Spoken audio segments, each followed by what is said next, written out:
Luka Doncic, the dagger.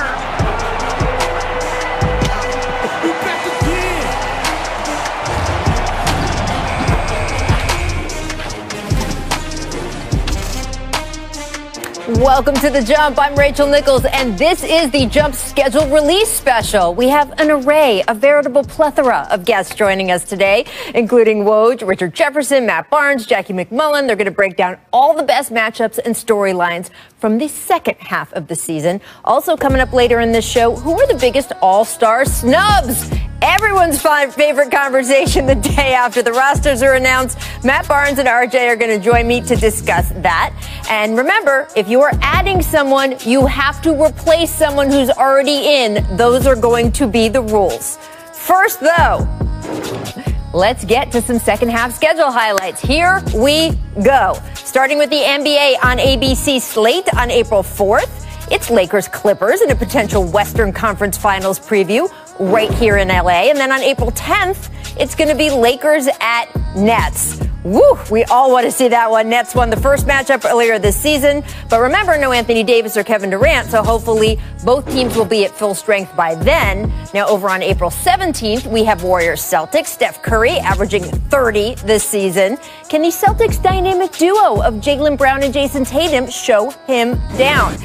Tune in and find out for that. On April 24th, the Lakers visiting the Dallas Mavericks. LeBron versus Luka in a matchup that is sure to have some playoff implications, so lock in for that one. And on May 2nd, it's the Nets against the Bucks. You may recall back on January 18th, these teams played one of the best games of the season, just nonstop back and forth buckets, so that should be another good one. And we can take a look at some notable games on the ESPN slate as well in the second half. March 17th, we have Clippers-Mavs in a playoff rematch. April 14th, we have a Nets-Sixers matchup. Teams, of course, currently atop the Eastern Conference. April 25th, it's Celtics-Hornets. Could this be a Gordon Hayward revenge game? We also have rematches of both conferences finals matchups from last season coming to you in May. All right, at this time, I'd like to welcome in our senior NBA insider, Adrian Wojnarowski. Good to have you back on the show. And Woj, we've never talked about a regular season schedule that goes well into May, but here we are. There have been a lot of postponements in the first half of the season as well, with the Spurs being the most recent team to go through it. So what is the league's plan for makeup games in the second half? Well, the Spurs, Rachel, and Memphis, they're going to play 40 games in the second half. They're scheduled to play 40 games. The Washington Wizards, who also lost a number of games to postponements in the first half, they'll play 38. And remember, they were able to make up a few of them already because they had their trouble earlier than Memphis and San Antonio. But as we get into that second half, if there are postponements and if other teams get hit, you know, you're looking at the possibility the league won't be able to make up all of those games before the playoffs. They don't want to push back the start of the playoffs or the finals. They want to keep it on schedule. So they're at the mercy in the second half of how COVID hits and how many games they may lose in that window. Yeah, and look, they've got that looming deadline of the Olympics, right? They don't want to go up against the Olympic Games. They want their players to at least be available for the Olympic Games, so it is important they try to stay on point from here on out. And I mentioned the Spurs before.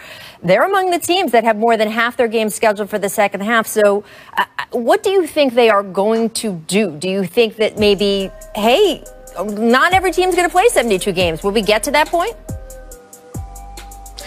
It's certainly possible, Rachel. And, you know, we had that last year when the season stopped. Some teams had played more than others going into the bubble, you know, and win percentage became the criteria for the postseason.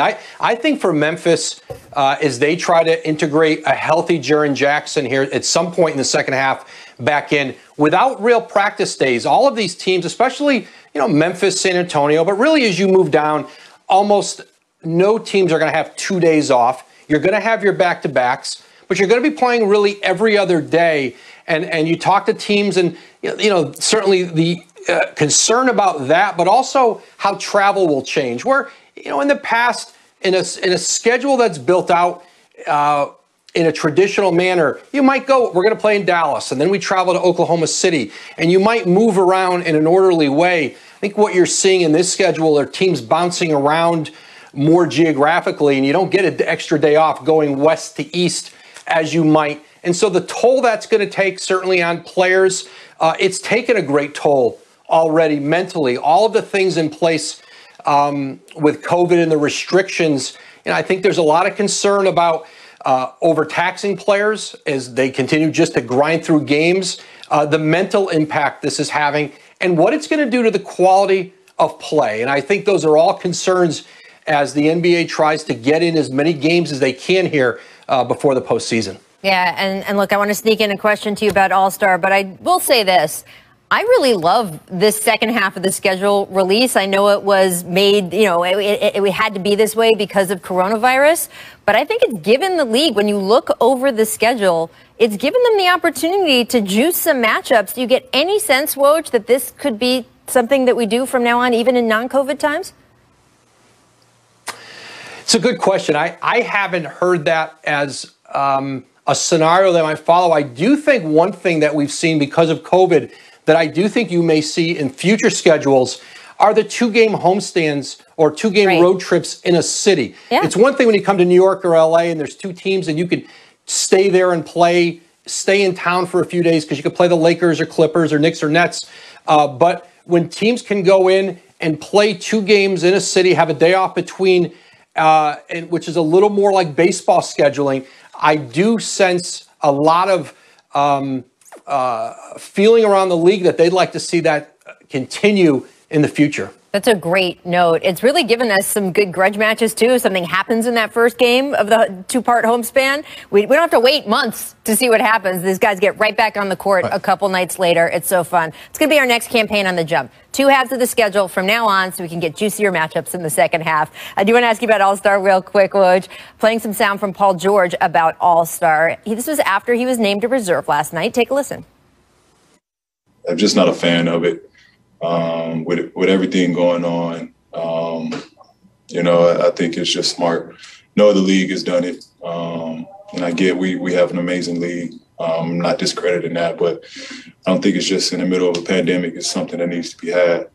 Especially, personal reason. I got fined for spending time with a teammate, for having a teammate over, and yet we have this All-Star game. So, again, I got personal reasons why I disagree with the game, but I've been selected, and I'll be there to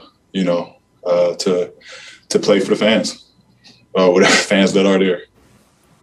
So, Woj, we know the All-Star game is happening, right? All these players have spoken their minds. The game is going to go forward. So how is the league handling or balancing all these concerns? Well, I mean, listen, as you said, Rachel, they're going to play the game. They negotiated it with the Players Association, who agreed that under these provisions, get them in and out in 24 hours, private planes in and out for players into Atlanta. No real, not have to have the traditional All-Star weekend. I just think for a lot of teams, and especially as you look at that schedule coming back on Wednesday, Thursday, Friday, it feels, and you talk to teams, it feels like it's not an All-Star break. It's just a bit of a long weekend, and this is all going to blur into one season, not a first half, second half. Washington's a good example. They finish on the 4th. They've got to be in Memphis on the 8th because you got to test 2 days prior to your first game. Wow. And so, it's really 3 days off. Yeah, that is really putting into perspective. All right, thank you so much for joining us, Woj. We will see you soon. And guys, remember, at the top of the show, we broke down some of the biggest matchups coming up in the second half of the season. As our schedule release special continues, I'm going to welcome in a couple of NBA champs, Richard Jefferson, Matt Barnes. Starting with Richard, how much should head-to-head matchups factor into the MVP race down the stretch, my friend? Well, I think it should matter. I think a lot of things matter. I think the head-to-heads are something that we get excited about. We want to see players pair up. Again, last year when LeBron James was kind of closing that gap on Giannis, a lot of people pointed to the wins versus Milwaukee, the wins versus the Clippers. Conversely, when Giannis was starting to build his narrative in December, I think it was mainly because he had beat the Clippers and it beat the Lakers. So I think these head-to-head matchups, they matter, but I don't think they should count towards. Ultimately, a lot of times it's the best player on the best team or someone that's having a historic season. I think obviously I think Richard hit it on the head. It's more for the fans. We love these matchups when you can get star against star, especially guys that are at the top of the MVP race. But obviously it's the body of work. But to me, I would just love, and I know we've talked about this before, I would love for it to expand through the playoffs because I'm tired of seeing MVPs take their team to the first or even second round. To me, MVPs is a guy you can go to down the stretch and a guy that's going to take his team hopefully to the conference finals or to the NBA finals. So I wish they would just expand, make it the entire season, not just the regular season. Well, I have a platform of awards reform, Matt Barnes, but there are a lot of people who feel that this should be something that goes through the playoffs. Now, that, of course, might discount the regular season more, which is something the NBA doesn't want because they want people to buy tickets for those games when people could eventually be back. But there are discussions about, do we have the right awards? RJ, my thing. I think that the MVP should be for who the best player in the league is. And if someone does put up historic offensive numbers or stats for that season, they should get rewarded with a separate award, which is what every other major pro U.S. sports league does. That being said, if you did it that way, or maybe even in the current system, do you think that a star with two other stars on his team, and this year it is Kevin Durant with the Nets, before it was any of the Warriors, KD, Steph, Clay, right, Draymond, those guys. Do you think if you up to 3 superstars, you can win the MVP? I don't think so. I think you go back in history, I feel like Magic Johnson might have done it. I feel like Larry Bird. But how many players have really won it with 3 superstars? You could say Michael Jordan did it with Scottie Pippen and Dennis Rodman on his team.